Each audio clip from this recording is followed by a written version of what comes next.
L'épidémie d'Ebola qui affecte l'Afrique de l'Ouest depuis le mois de mars a fait à ce jour plus de 1900 morts, principalement au Libéria, en Guinée et en Sierra Leone. Le Sénégal, épargné jusque-là, a connu son premier cas fin août, malgré la fermeture de la frontière terrestre avec la Guinée. Depuis l'annonce de ce cas confirmé, les autorités ont entamé une grande campagne de sensibilisation de la population dans les médias. À l'aéroport Léopold Sédar Senghor, les mesures de sécurité ont été renforcées. Des contrôles systématiques sont effectués sur tous les passagers au départ de l'aérogare. Même l'équipe de Saïd Evnet s'y est prêtée. Voilà, vous êtes à 36,5. Merci beaucoup. Mais en dépit de ces efforts, un certain nombre de Sénégalais ne croient toujours pas à l'existence de la maladie. On a entendu comme par hasard sur les rues, dans les radios et les télévisions. Mais nous ne voyons pas.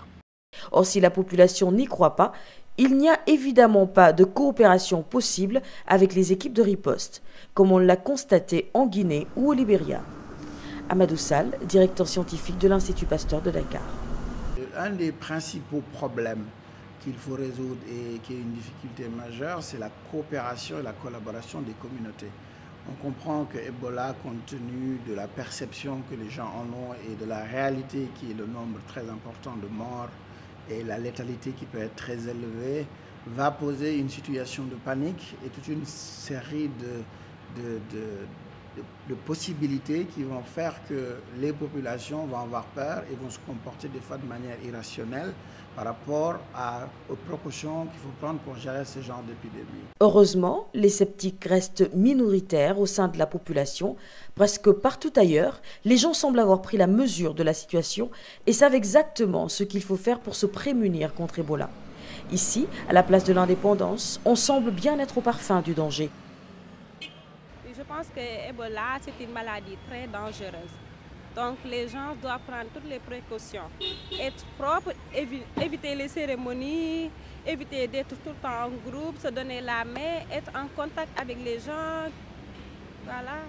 Ah oui, on essaie de faire attention, de se laver les mains, de ne pas trop avoir de contact.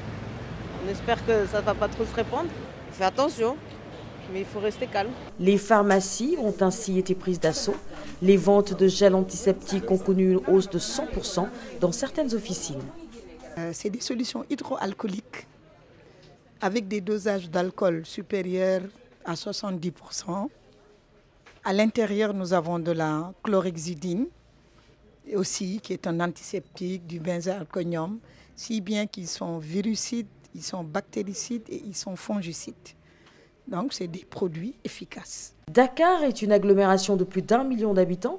Le centre-ville est généralement réputé propre, mais il n'en est malheureusement pas de même pour les quartiers périphériques comme Guédiawaye ou encore le quartier des HLM, avec son célèbre marché, toujours bruyant, où de la vie générale, les conditions d'hygiène sont propices à la propagation de divers agents pathogènes. Mais ici, aucune des personnes interrogées par notre équipe ne veut croire en l'existence d'Ebola. Il y a ceux qui se croient prémunis par leur foi. Ceux qui ont confiance à Dieu là, ils ne peuvent pas avoir. Ceux qui n'ont pas confiance à Dieu là, c'est eux qui ont. Moi, c'est Dieu seulement qui a peur. Ici, au Sénégal, tout c'est musulman. Il n'y a pas de maladie. Oui, mais le gouvernement ne va pas mentir.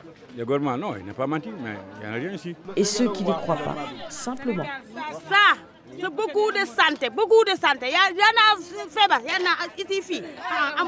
C'est ce qui pousse les équipes de riposte à insister sur le besoin de coopération des populations. Il est très important de gérer les croyances que les gens ont par rapport à ce virus, à sa façon de se comporter. Et c'est ainsi que les anthropologues jouent un rôle très important pour comprendre et identifier les croyances locales, les peurs locales et voir comment amener les équipes d'experts à mieux prendre en charge ces problèmes pour qu'ils ne deviennent pas des obstacles à la réponse de l'épidémie.